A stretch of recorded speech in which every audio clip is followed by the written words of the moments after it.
पंढरपूरमधून एक अत्यंत धक्कादायक आणि थरकाप उडवणारी बातमी समोर येते आहे। पंढरपूर जवळील गोपाळपूर भागात एका सिमेंट वाहून नेणाऱ्या ट्रकचा ब्रेक फेल झाला आणि हा अनियंत्रित ट्रक थेट जनाबाईचा डेरा या ऐतिहासिक मंदिरावर जाऊन धडकलाय। मंगळवेढ्याहून पंढरपूरकडे येणारा हा सिमेंटचा ट्रक चढावरून खाली येत असतानाच अचानक त्याचा ब्रेक निकामी झाला।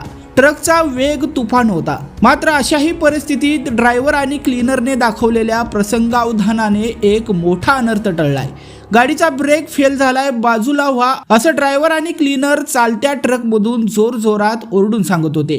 त्यांच्या या ओरडण्यामुळे रस्त्यावरील आणि मंदिराजवळील अनेक नागरिकांनी वेळीच बाजूला होत स्वतःचे प्राण वाचवलेले आहेत। पण या अपघातानं पंढरपूर प्रशासनाच्या बेजबाबदारपणावर पुन्हा एकदा मोठं प्रश्नचिन्ह निर्माण केलेलं आहे।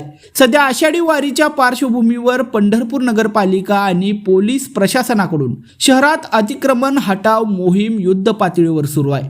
स्थानिक लहान मोठ्या व्यापाऱ्यांना हटवले जाते, मात्र दुसरीकडे शहरात येणाऱ्या जीव घेण्या जड वाहतुकीकडे मात्र पोलीस प्रशासन हे जाणीवपूर्वक डोळेझाक करत असल्याचा आरोप आता नागरिकांकडून केला जातोय। हे काही पहिलाच प्रसंग नाहीये। अवघ्या 15 दिवसांपूर्वीच पंढरपूर शहरातल्या गजबजलेल्या छत्रपती शिवाजी महाराज चौकात एका आयशर ट्रकनं महिलेला चिरडलेलं होतं, ज्यामध्ये त्या महिलेचा हात हा निकामी झालेला होता। या अपघातात ही महिला गंभीर जखमी झालेली होती। त्या घटनेतून प्रशासन काही धडा घेईल असं वाटत होतं, पण आज गोपाळपूरमध्ये पुन्हा तोच निष्काळजीपणा समोर आलाय। वास्तविक पाहता पंढरपूर ते गोपाळपूर या मार्गावर दररोज हजारो भाविकांची आणि पादचाऱ्यांची मोठी वर्दळ असते। अशा संवेदनशील मार्गावरून दिवस रात्र अवजड वाहनांची वाहतूक सर्रासपणे सुरू असते। स्थानिक नागरिकांचा सवाल आहे की प्रशासनाला केवळ गरिबांची अतिक्रमणेच दिसतात का?